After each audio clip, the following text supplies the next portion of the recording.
Wonderful message from our two friends in Japan, and I would just note before we start our next panel that there's an important meeting happening in 2023. The G7 meeting will be held in Hiroshima, and I'm sure that will focus much more attention on the messages that Mayor Matsui and Mayor Tawe have just delivered and would like to continue to deliver.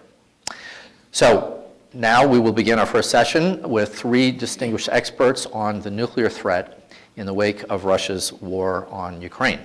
And we're very, very pleased to have with us Ambassador Elayne Whyte, who is a veteran Costa Rican diplomat, who is best known for serving as the president of the negotiations on the Treaty on the Prohibition of Nuclear Weapons in 2017, guiding over 100 states towards the negotiation of that treaty, which will enjoy its first meeting of states parties later this month in Vienna. Also, we have on the end, on the right, Professor Nina Tannenwald with Brown University, who is a very accomplished scholar on nuclear matters, and she's particularly well known for her writings and thinking on the evolution of the taboo against nuclear weapons use, which is at the center of the discussion here in this panel. And also, we're very glad to have with us all the way from Berlin, Germany, Oliver Meier, who is currently the coordinator of the US, German, Russian Deep Cuts Commission, that is deep cuts in nuclear arsenals, and is one of Europe's leading experts on nuclear weapons issues. And I'm proud to say that Oliver was once our international representative in Europe and continues to be a very close friend and partner. So as we heard from Deputy Secretary of State Wendy Sherman, part of Vladimir Putin's strategy to pursue a full-scale war on Ukraine, as part of that, he's raised the specter of nuclear weapons use against any state that might try to interfere directly with Russia's invasion. And for those people who have not been focusing too much on the nuclear threat for the past 20 or 30 years, the war and Putin's threats are a startling reminder that although today's nuclear arsenals are smaller than they were during the height of the Cold War, they've not gone away. Nuclear deterrence still involves the threat of nuclear use. And the risks that nuclear weapons might be used might be relatively low in the mathematical sense, but low doesn't mean zero. And we can see that public concern here in the United States is very high. Polls show that some 8 in 10 Americans worry that the war in Ukraine could expand to other countries, which it could, that US forces might get involved in the fighting, and that Russia might use nuclear weapons. And President Biden's essay just 2 days ago in the New York Times clearly attempts to assuage those concerns, but in my view, not effectively enough. So we've got a number of questions here for our panelists to unpack, including, what is the risk of nuclear weapons use? What are the lessons that we can begin to draw? And what steps can be taken to reduce the nuclear danger now and in the years ahead? So I'm going to start our panel discussion by asking each of our panelists some key issues, and time allowing, we're going to take questions from the audience here in the room using the index cards that are on your table. The idea is for you to think about questions you might have, and my team will come and collect those towards the end of this session, and so we can factor those in. So first, I want to go to Oliver Meier. Since, Oliver, you traveled the longest, I wanted to start with you with maybe one of the most difficult questions we've all been trying to answer, which is, in the wake of Russia's threats, Putin's threats, and as the war goes on, are we in a heightened state of alert? Why? And is there a risk that Putin might become desperate enough and use short-range weapons in Ukraine, or is really the risk of a broader NATO-Russia war? I mean, how do you see these issues? Thanks, Daryl, and thanks for inviting me. Pleasure to be here and an honor. We've collaborated, I think, over more than 20 years of trying to go back and couldn't quite pin it down, but it's been a long time. And as we've heard from the video messages, the work the Arms Control Association has been doing is extremely valuable in terms of analysis and guidance, I think also in terms of the ideas and proposals you put out, and it's a guiding star, I think, for many of us in the field. So it's an honor to be here. It's a pleasure to be on this panel with distinguished colleagues. It's a particular pleasure to be here because I was able to bring my daughter along, Kira, who is just graduating from high school this next month. It's a pleasure to also bring her along because, this generation has a lot on its plate already. Global warming, epidemics, and they shouldn't need to worry about nuclear weapons use like we did when we graduated from high school. So it's a good opportunity to be here and to discuss this issue. Coming to your question, I think the risk of nuclear weapons use is at least as high as it was over the last 30 years. Since the end of the Cold War, we can debate whether the Cuban Missile Crisis was more dangerous or not, but I think the point is that we are in a situation where the risk is very real and very high.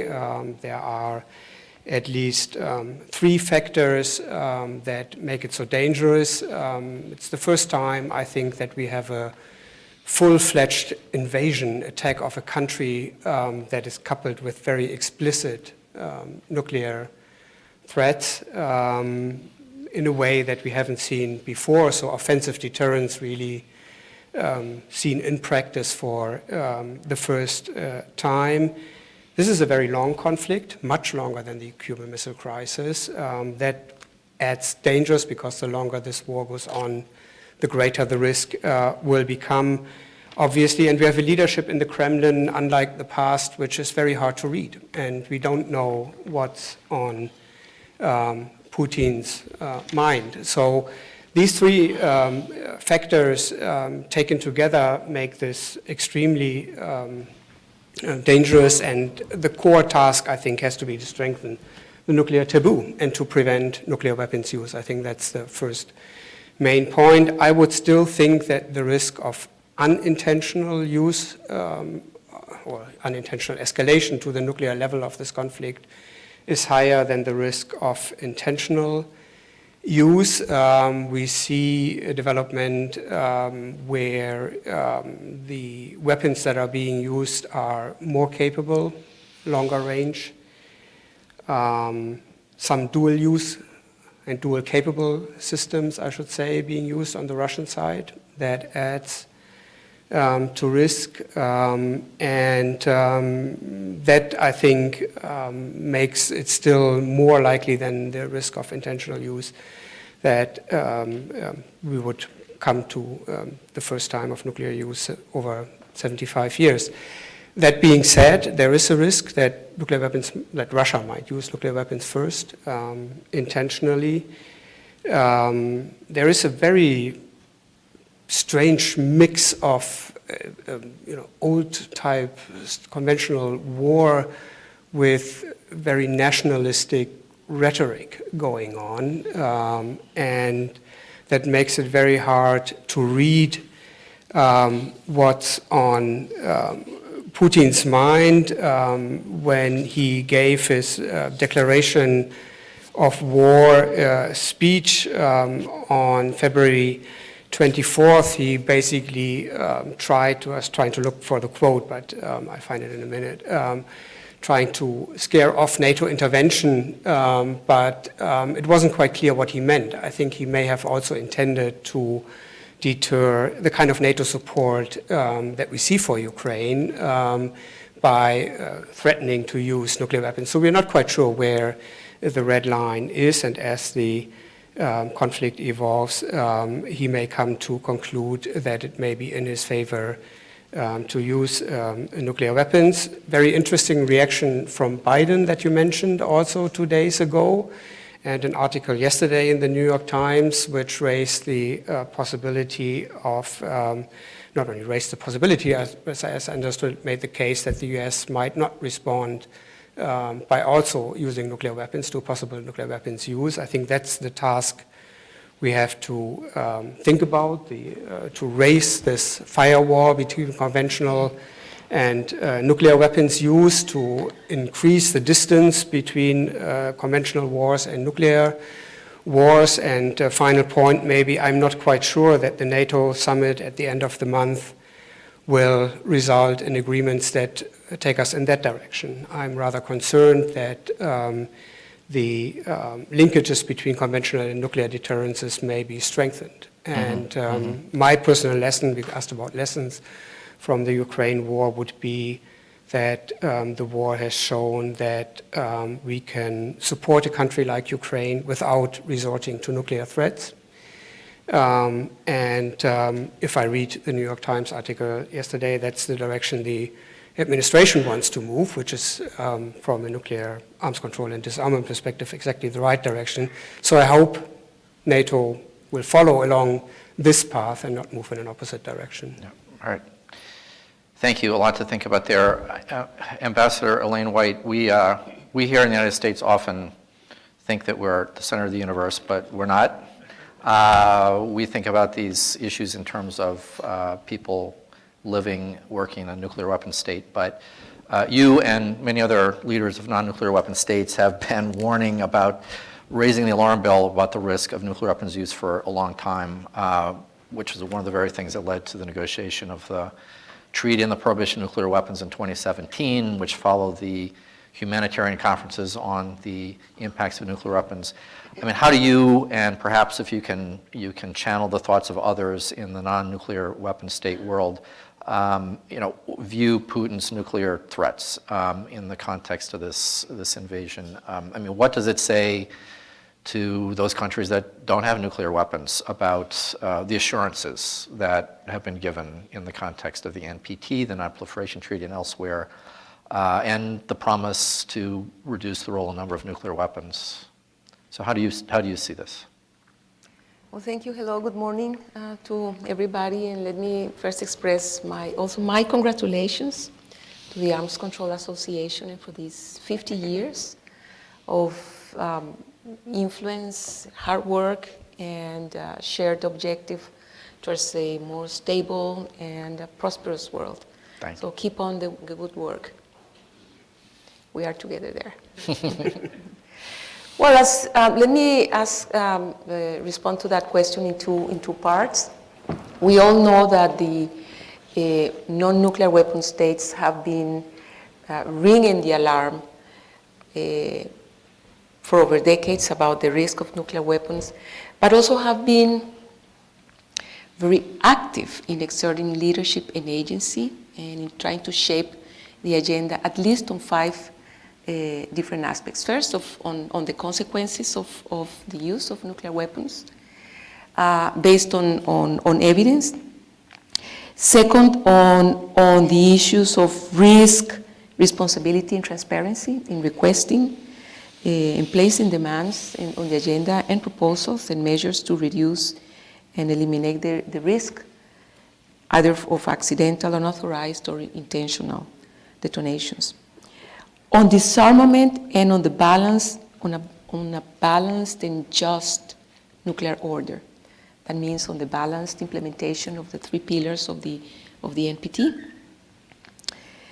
On the necessity, on the need to move towards nuclear disarmament, as has been the political, because of the legal, political, and humanitarian imperatives, but also because it is the political commitment by the great powers, and we have taken the word.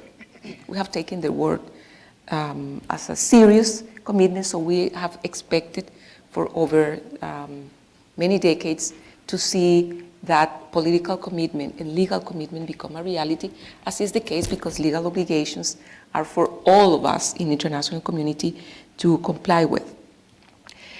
But very importantly, also the non-nuclear weapon states have been very strong in demanding the unequivocal and legally binding assurances by nuclear weapon states not to use or threat to use such weapons.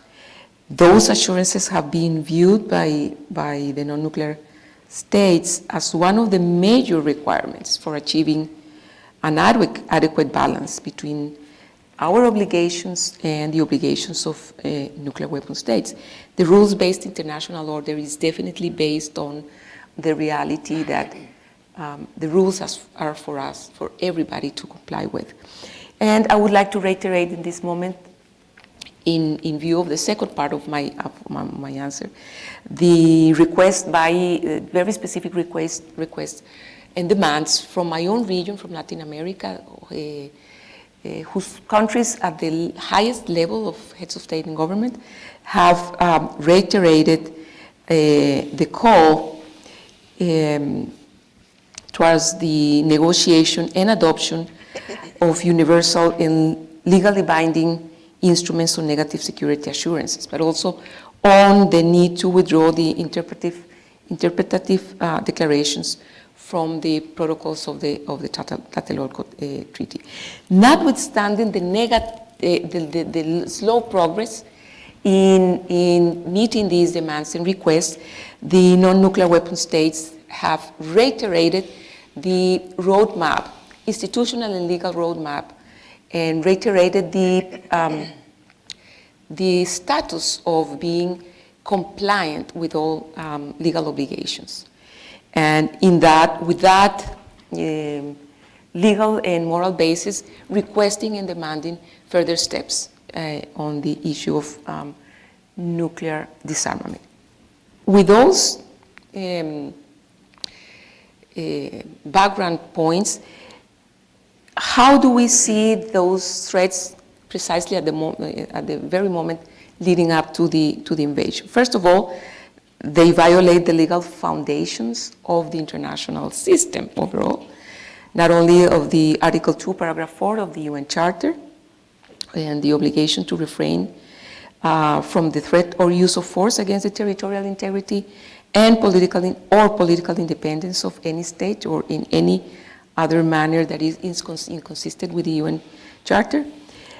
It is also interesting that it looks like these threats at the moment they were issued try to somewhat limit the extent to which a member state of the United Nations can resort to the inherent right to self and collective, individual and collective self-defense, as enshrined in Article 51 of the UN Charter, and is a principle of international customary law. But also it breaches the Budapest Memorandum on Security Assurances in connection with Ukraine's accession to the NPT, and therefore weakens the credibility of that major power towards its security assurances, and undermines the overall aura of the purpose of the NPT itself. And of course, it does undermine the sense of security of states that have renounced nuclear weapons and that are in compliance with the obligations of non-proliferation and prohibition of nuclear weapons for over 5 decades.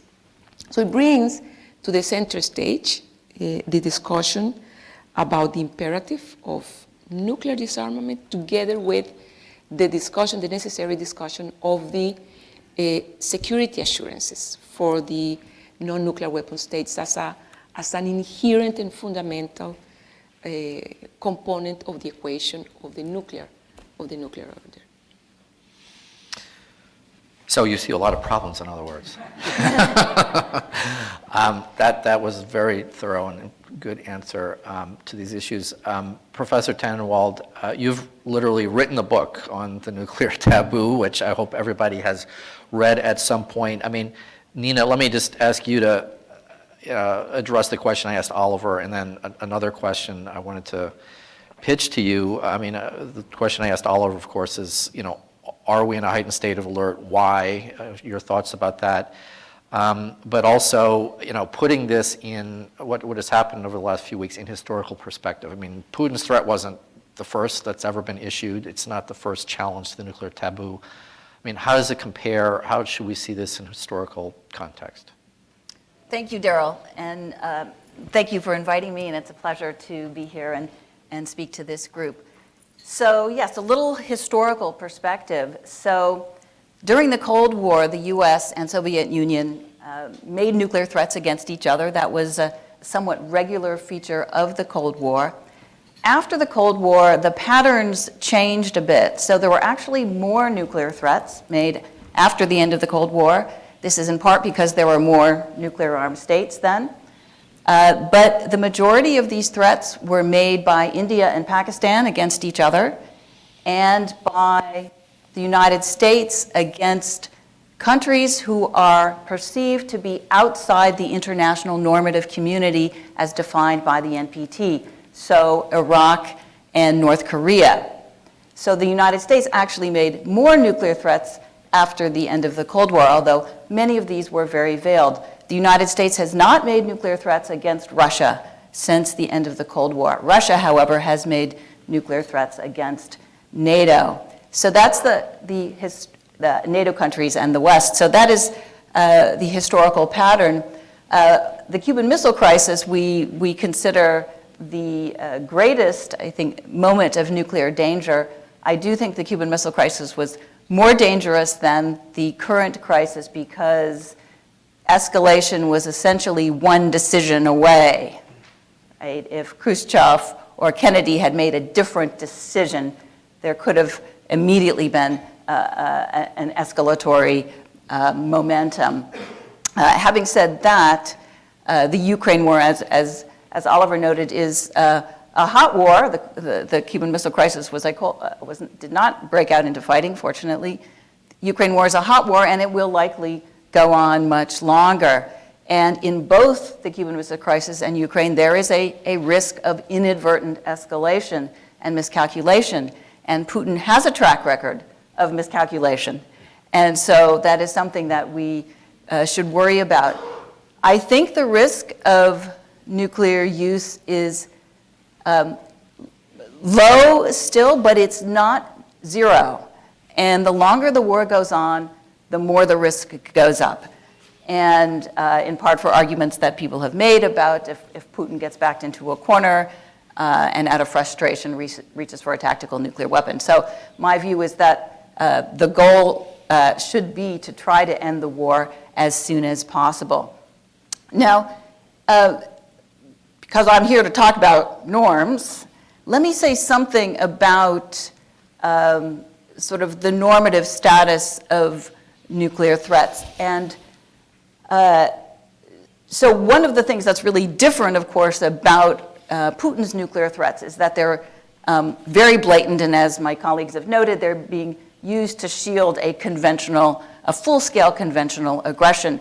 The other thing that's different is that they are very explicit, and they are made every few days, right? So over and over again, these very explicit threats. That is a very significant change from the patterns of the past, where the threats tend to be very veiled. Over the course of the Cold War, they become very veiled, they become more subtle, and there aren't so many of them in any given crisis. So that's what's quite different here, and that really ratchets up the nuclear danger here. But let me say something about an opportunity for norm creation here, and this, especially fans of the Ban Treaty may be interested in this, is that one thing that the terrible atrocities of this war does, so the Russian military's terrible atrocities in Ukraine, the war crimes violations, the massive destruction of cities, it creates an opportunity to link nuclear use to war crimes.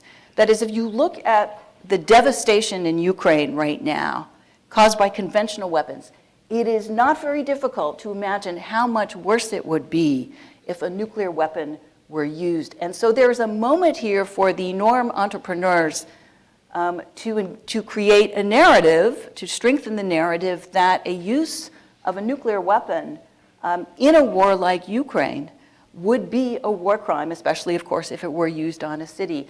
And I think that we are, only a few steps away from criminalizing the use of nuclear weapons. Not in law, I think that's going to take a while, but in the perception, in the creation of a norm that use of nuclear weapons in most instances would be a criminal act. And as we have the discourse of war crimes in Ukraine right now, and Putin is a war criminal and all that kind of stuff, you can connect that to a use of a nuclear weapon and a nuclear threat. And I think that is a discourse that we should encourage.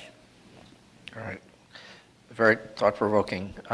Well, as Professor Tannenwald just said, unlike the Cuban Missile Crisis, this is a rolling crisis. I think you said, Nina, that the risk of nuclear weapons employment may rise as this conflict goes on, depending on how things go. So, I mean, with that in mind, I mean, let me ask you, Oliver, and then Ambassador Whyte, and Nina, if you want to jump in too. I mean, what do we need to be thinking about? What do policymakers need to be thinking about needs to be done in order to avoid the kind of escalation that could lead to the second and third level decision that Nina was talking about, that could lead to nuclear weapons use? And I would, before I let you answer, I mean, I would just note that if everybody saw it in President Biden's guest essay in the New York Times yesterday, he reiterated quite clearly that it is not his intention for the US or NATO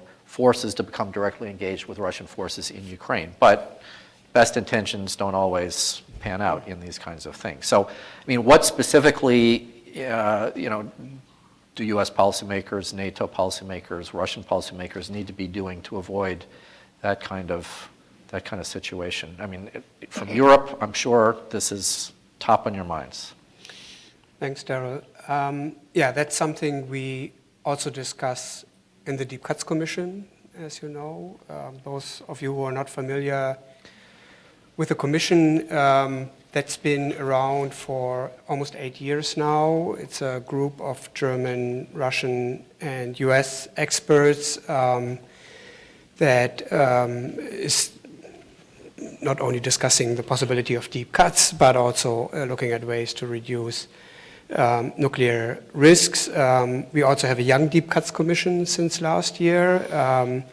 2 Young Deep Cuts Commission members are here. One is going to speak later. So that's also something that in the long term, because you mentioned the long-term perspective, yes, I think is extremely important to bring new people into the field and to have this dialogue not only at the senior level, but also to bring new people in. And I can honestly say that's a very energetic group of people. So that's a very important exercise to think about reducing nuclear risks. Fortunately, we have funding from the German Federal Foreign Office, so that's very useful.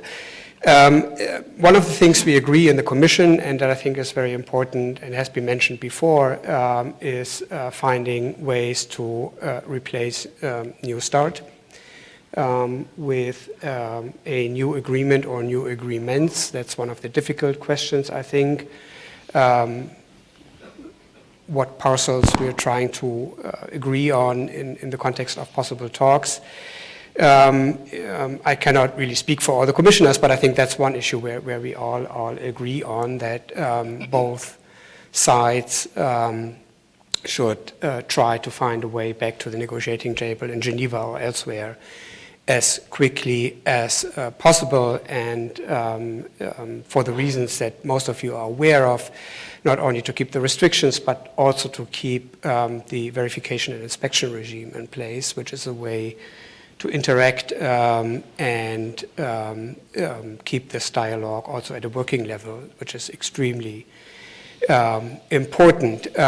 So that's very important, and it's good to hear not only Wendy Sherman this morning, but also Bonnie Jenkins recently saying that the US is ready to resume talks at whenever, probably at least until the war, when the war has ended, a peace process is underway. There are different ways of framing when that point in time might be. Let me just say we cannot take this view for granted. There are some in Europe, but I think also in Washington, who would argue that the period of arms control with Russia is over, that for the time being, and there's unspecified, we cannot speak to Russia on these issues. That's a very dangerous view, I think. Arms control is not something we do as a favor to the other side, but it's something that we all profit from, and therefore, again, it's essential that we avoid unnecessary arms races, and one way to do that is to find a way to replace New START, and it's not much time, actually, even though 2026 sounds far away. We discussed a couple of other issues in the Deep Cuts Commission, and let me just throw out some of the ideas, because we don't have so much time left, I think. One of the ideas is to have a permanent channel of communication also between NATO and Russia. There are dialogues going on, but to institutionalize that, have maybe NATO-Russia Risk Reduction Center might be something useful. We need more transparency on non-strategic weapons. President Biden said there's no indication of Russia moving some of its non-strategic weapons in the context of the crisis, but we don't really know, and we need more transparency on that. Difficult to verify, of course, but there are other solutions. Pavel Podvig, for example, has written a great paper also for the Deep Cuts Commission on verifying the absence of non-strategic nuclear weapons and other nuclear weapons in certain locations. That would be valuable in itself. Before the war broke out and Russia attacked Ukraine, both sides, at least there was an overlap in terms of proposals on a moratorium on INF range systems in Europe or maybe beyond. That could be a building block, and that could be reconsidered when the strategic stability dialogue resumes. And again, to just repeat a point I made before, I think for NATO, I think it would be very important in its new strategic concept to not lower the threshold for the use of nuclear weapons also. There's no necessity to do that, and moving in that direction would be very difficult. And another topic that's going to come up in the NATO context and has come up is missile defenses. Yep. One of the biggest stumbling blocks for arms control over decades.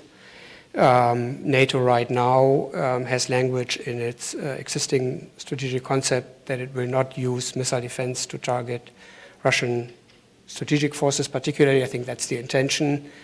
I hope that doesn't change, because that will just add another imperative for increasing Russian strategic forces. So that's another way to build confidence and prevent unnecessary arms races. Let me stop there maybe. Yeah, and I would just note on missile defense, the Biden administration's missile defense review is still classified along with the nuclear posture review, so we still don't know, the public doesn't know what the administration's view on missile defense is and how it relates to arms control. And when does the NATO strategic review, when is that finished? Well, the summit is, I think, 25th and 26th. I think right. that's so it's coming up so soon. it's the end of the month. It's the first time, I think, where the nuclear posture review might follow NATO strategic concept. We'll see how that plays out. All right. So a little earlier, Ambassador Whyte, you were talking about the many ways in which Vladimir Putin's nuclear threats have violated the legal norms, including the UN Charter.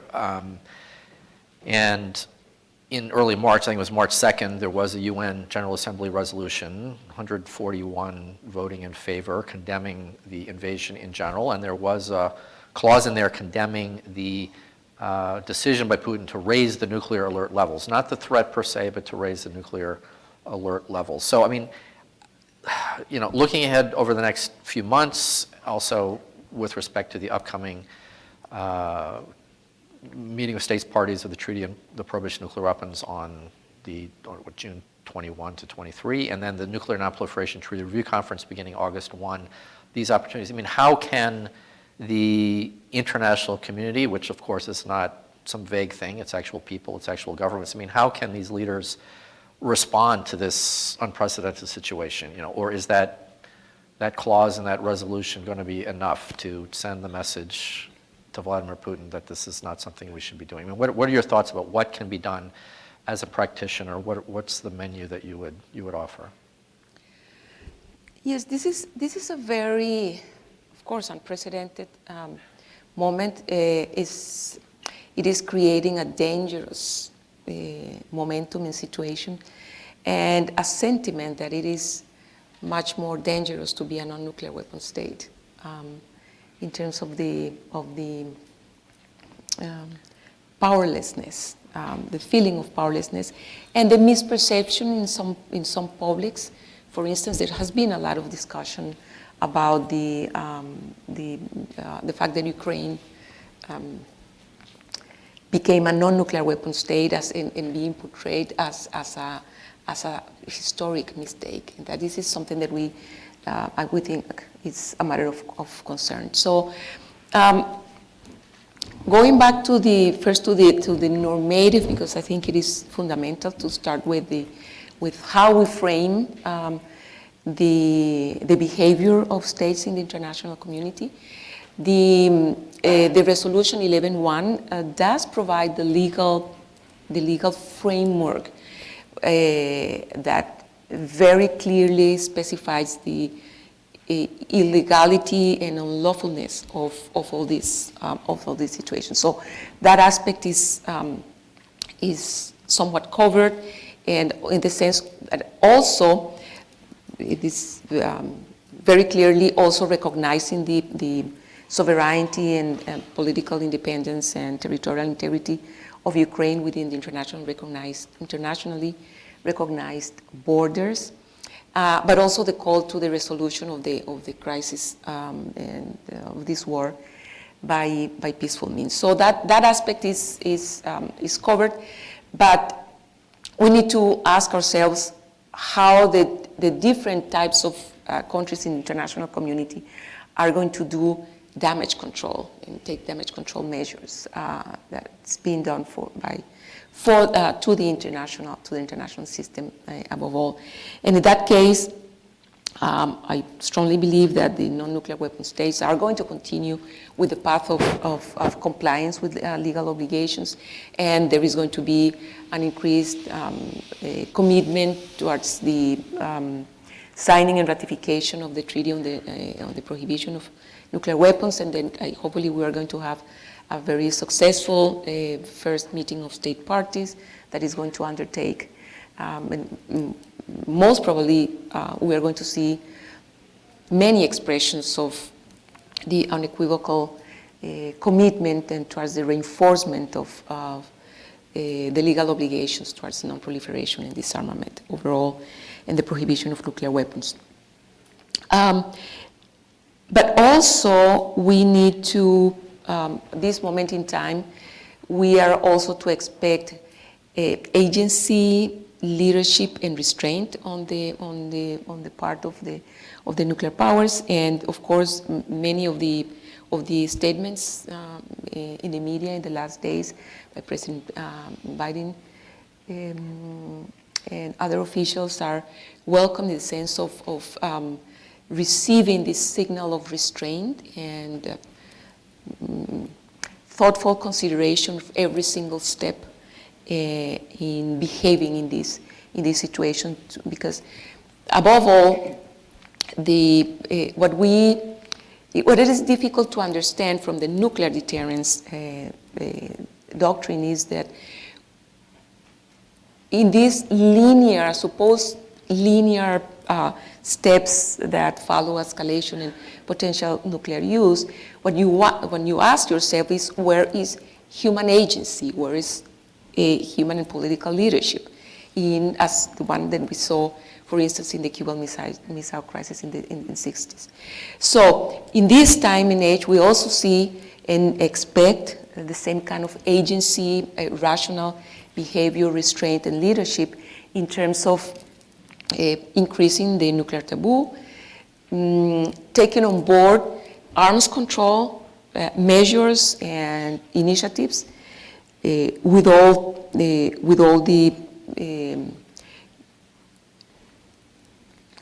components, the important components of the agenda that you have been mentioning, but also it is central to include in this global conversation about the problem and the risk of nuclear weapons, what exact responses are going to be given to the increasing concerns of the non-nuclear weapon states and our security. And this is something that cannot be undermined in the agenda. And there is going to be definitely a call to increase the level of relevance of the nuclear security assurances. And of course, a very strong call towards nuclear disarmament overall, specific measures towards risk management and reduction, transparency measures that also allow the rest of the international community to know exactly where we stand and what actions and responsible and accountability actions we can expect on the side of the nuclear weapon states in terms of their response and their, as you have also put it, their message and their communication to the rest of the world and to the next generations. There are also concerned about other global issues that need to be resolved at the moment. There also, and this is something that we also have to think about, the nuclear problem also in a systemic manner, which also means that this international system has to sort out many different global problems. And this crisis, as serious as it is, should not be distracting the international community from addressing the other problems, the decarbonization of the economy, public health, global public health. Those are the issues that needed to be discussed and make progress in 2022. And there is also the need to keep a balanced approach towards the global agenda in the international system. So we do need to not let ourselves being completely taking ourselves off the track of of reviving international cooperations to solve the problems of humanity. Mm-hmm. In global cooperation to deal with the problems of humanity. A very rational and reasonable approach from Costa Rica, which of course does not have nuclear weapons, a standing army, and so good advice. Well, I'm going to ask Nina Tannenwald a question that is graduate school or above level because she can handle it, but it's a question that comes up here. Ambassador Whyte talked about how Ukraine's history has led some to think that, well, Ukraine's problem now is due to the fact that it became a non-nuclear weapon state. And of course, there are other nuclear flashpoints around the world other than Ukraine and Europe right now. So, I mean, looking more broadly, how, Nina, do you think, what do we need to be thinking about that needs to be done? How is this crisis going to affect the nuclear proliferation and nuclear use scenarios in other places, South Asia, Northeast Asia? How do we reinforce the taboo in the years ahead in the wake of this in these other places? So if you could try to do that briefly, because I want to get to some of the questions from the audience. So that's why I said it was a tough question. Okay, very briefly. So, obviously the nuclear taboo is simply one of the important norms in the global nuclear normative order.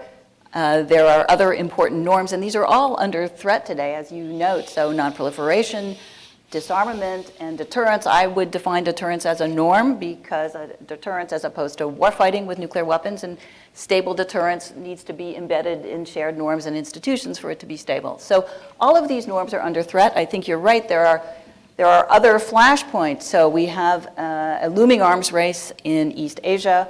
We have North Korea engaging in testing, so the testing norm is under challenge. And we have a situation in India and Pakistan where there seems to be, after the 2019 Pulwama crisis, a greater willingness to engage in the manipulation of risk and to cross thresholds. And India and Pakistan have no real security dialogues going. So there's a whole bunch of other areas in which nuclear use, war or an escalation to nuclear use could happen. Before the Ukraine crisis, I thought it was India and Pakistan. So what can we do? Let me just say just a couple things about the nuclear taboo. I would like to see a lot more taboo talk in this war. Taboo talk, by that I mean references to the 77-year tradition of non-use, that there's a nuclear taboo, that violating it would be terrible. And we have a lot of news articles about would Putin use a nuclear weapon, people speculating and thinking about the wargaming of that. Somebody has to do that, but there's a way in which those repeated kinds of articles have a kind of goading effect, in my view, right? If Putin were really manly and tough, he might just do this, right?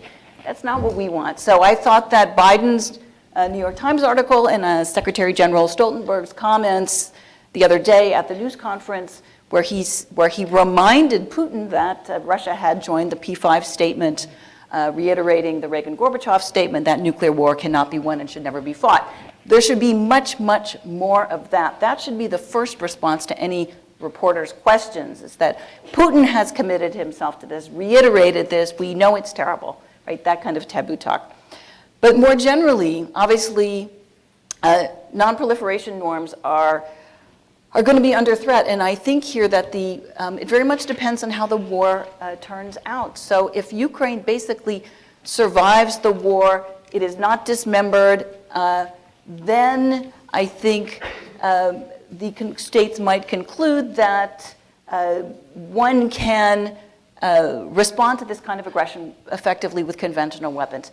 If Ukraine is totally dismembered and broken up and Russia takes it over, then I think states may likely interpret this lesson that they need nuclear weapons. And of course, this is especially going to affect Japan and South Korea, right, where we already see pressures, we already see statements, there's conservative support for acquisition of nuclear weapons in both South Korea and Japan. So I think the primary goal of US policy toward these regions has to be to prevent war. And it requires a dialogue among the East Asian countries, Japan, South Korea, North Korea. I do not think North Korea is going to become denuclearized anytime soon. That needs to be a long-term goal. But the emphasis needs to be on the unacceptability of war. US policy should be to prevent war in East Asia, to prevent war in India and Pakistan.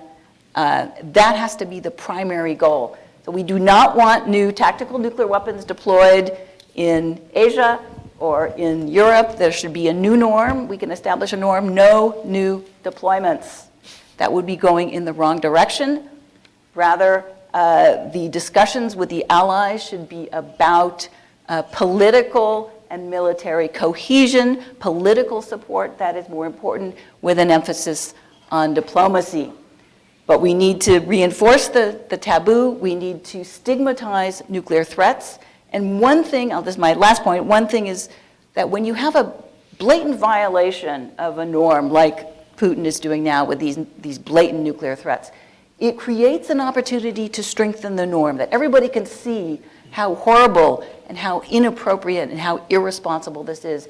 And that provides an opportunity to then strengthen the norm and to stigmatize it. So there may be political support in the General Assembly, for example, to pass resolutions or in other forums, right, to up the talk, the discourse about the unacceptability of nuclear threats and stigmatizing leaders who make those kinds of threats. So one question that is coming from the audience, Nina, that relates to norms, and I want to ask you to just address this directly, is that, as you just said, Vladimir Putin doesn't care about certain international norms. He's shown that he's ordered his forces to do things that violate certain other norms. So, I mean, we keep talking here about the need to reinforce the nuclear taboo. There has been a nuclear taboo for 77 years. What makes us think that this can be effective? Or maybe what the audience might be mishearing is that, I mean, this isn't the only solution here to preventing nuclear use. But, I mean, how do you respond to the question, well, norms don't matter with a guy who doesn't care? So that's a great question, and obviously when you look at all the discourse, the genocide discourse, in Ukraine, I mean, the atrocities and so on, and some of the genocide discourse coming out of Russia, you can easily think, well, someone, a leader who's willing to carry out genocide might not be inhibited about using a nuclear weapon. So that is a concern, and that's something we should be concerned about. At the same time, I think that Putin knows, and Putin's generals know, and his military know, that use of a nuclear weapon by Putin would be a disaster. I mean, he would become an instant pariah, and there would be global opprobrium and widespread condemnation. It would not benefit Russia, and so all those, I think Putin knows that. Russian leaders, elites know that it would be a disaster, and it would not benefit Russia. It would leave Russia worse off. And those points also we can continue to make to Russia. Those points should be part of the talking points, that reminding Putin why would be no good outcome from using nuclear weapons. All right, we have a couple other questions here. I want to pitch these to our other panelists here. Maybe this is for Oliver. I mean, we have a couple of questions about what specific actions and scenarios might lead to intentional or unintentional nuclear use in the context of the ongoing war in Ukraine. So one question is, why would Putin potentially use nuclear weapons in a conflict with NATO? I mean, what does the Russian nuclear policy actually say? And we've heard U.S. intelligence officials say that so far Russia has not removed its tactical nuclear weapons from central storage, but is there any risk that there might be some loss of Russian operational control by Putin, that is, and someone lower on the chain might decide to use these weapons? How would you respond quickly to those two questions? Well, let me first take Nina's advice and point out that this would be a totally irresponsible course of action, and I'm worried and actually sometimes a bit frightened by the certainty with which some pundits and also some analysts put aside nuclear risks, and more so than in the beginning of the war, I think, at least in Europe and in Germany, but I think also here, there are a number of pieces now which basically say, well, we've managed this for 3 months now. We can be pretty sure that we've got this under control, either making the argument that Putin is a rational actor and will not use this because he must fear the consequences and nuclear weapons will have little military use, or because he's so irrational that no matter what we do and what our support for Ukraine is, it will not affect Russian nuclear thinking anyway. So this kind of overdetermined argument here that makes it very difficult to counter, but the risks are real. Yeah, I mean, there are a range of scenarios where it might appear to the Russian leadership to improve their position. The most discussed scenario is, of course, that if the war continues to go against Russia and we don't know where it's going. I mean, let's just re-emphasize that point. There's a great deal of uncertainty and speculation here, but he might hope to turn the tide by demonstrating resolve by either testing or maybe even demonstrating nuclear use, either militarily or over some unpopulated area or something like that. I think, the response that was outlined in the New York Times article makes clear that even in such a scenario, there are ways to strengthen the taboo without resuming to nuclear use. Unintentional use, I mean, we've seen military action in the west of Ukraine with long-range systems, attacks against Lviv and other cities that are far removed with long-range systems. if these go off target, I think, one of the uses was, I think, almost on the same day that an Indian cruise missile accidentally veered into Pakistan. It's not difficult to imagine similar things going on, particularly if they're dual-capable systems and you don't know what kind of system is coming your way. We've seen a sinking of the Moskva, a major battleship. Imagine that going the other way, and an accidental sinking of a U.S.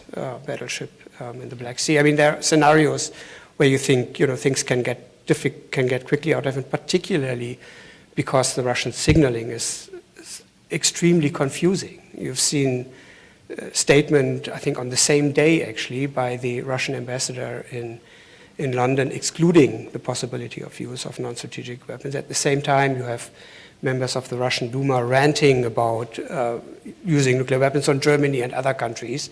Presumably they're not doing this just in their own capacity, so this also makes it extremely dangerous because we have not this tradition of, it's very difficult to read nuclear signals coming from Russia at the moment. All right, dangerous times, as we said. I'm going to ask one question of each of you, and I'd like to ask you to answer briefly because we're running out of time. And then we've got one final question I'm going to answer in 15 seconds before we shift to the next part of our program. So we've often been told that we should,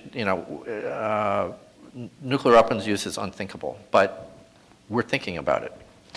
How would each of you recommend to Jens Stoltenberg or Joe Biden how he should respond if there were nuclear weapons used by Russia in Ukraine or a demonstration test, or if Russia used nuclear weapons first in a conflict with NATO?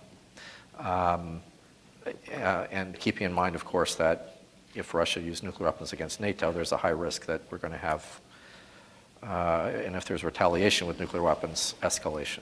So, Nina Tannenwald, what would you say to the president?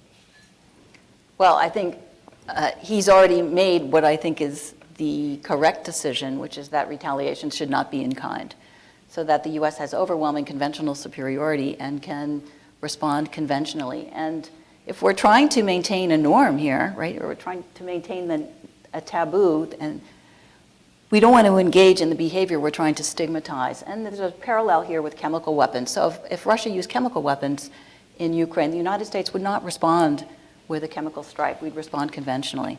And so we should respond with overwhelming conventional force. But there are lots of things that we could do. Oliver. I absolutely agree. In addition, I think, immediately go to the UN and try to get an agreement first in the Security Council, and then there's this now new way to move directly to the General Assembly if there's a Russian veto, to make sure that Russia is not only a rogue state, but a pariah state. It would be very difficult, even for the 35 states that supported Russia on March 2nd, to support Russia in that instance. So you would isolate Russia also at a global level, and that would be, I think, also another way of strengthening the norm and making clear that this is totally unacceptable. Ambassador Whyte? I would tell them, on behalf of most citizens of the world, to have a very wide and solid basket of options of non-nuclear responses to any such scenario. We know that planning has been, that consideration, that reflection has been made. So reiterating the need to resort to as many as possible legal measures that are non-nuclear responses. Great. Thank you very much. We have one other question. I'm going to try to answer it very quickly, and then we're going to close. One question that's come up, it was referred to by Wendy Sherman, the expiration of the new Strategic Arms Reduction Treaty on February 5, 2026. Oliver, you mentioned this too. The question is, what are the chances for deeper cuts in strategic nuclear weapons now, given the situation, the expiration of New START?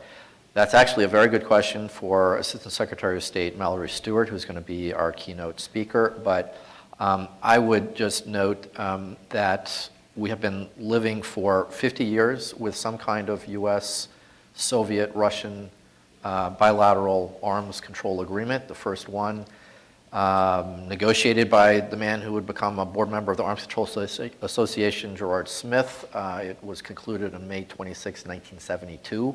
So none of us really here, except for a few distinguished individuals here, have been living in a world without bilateral arms control, and it's difficult to see how it gets any better without it. So I think it remains in the interest of the US and Russia to find a way to maintain, at the very least, the limits established by New START. There are multiple ways to do this, formal negotiated agreements, which look unlikely at the moment, but also unilateral reciprocal measures to respect the central limits of New START. So I hope the team at the State Department, the White House, and in Russia are thinking hard about this and considering what's at stake. But we are out of time for this first panel discussion. Before we move on, I want to thank our panelists for taking on some really tough issues. This has been, for me, an enriching discussion. I hope you all agree. So please thank me, or join me in thanking Ambassador Whyte, Oliver Meier, and Nina Tannenwald.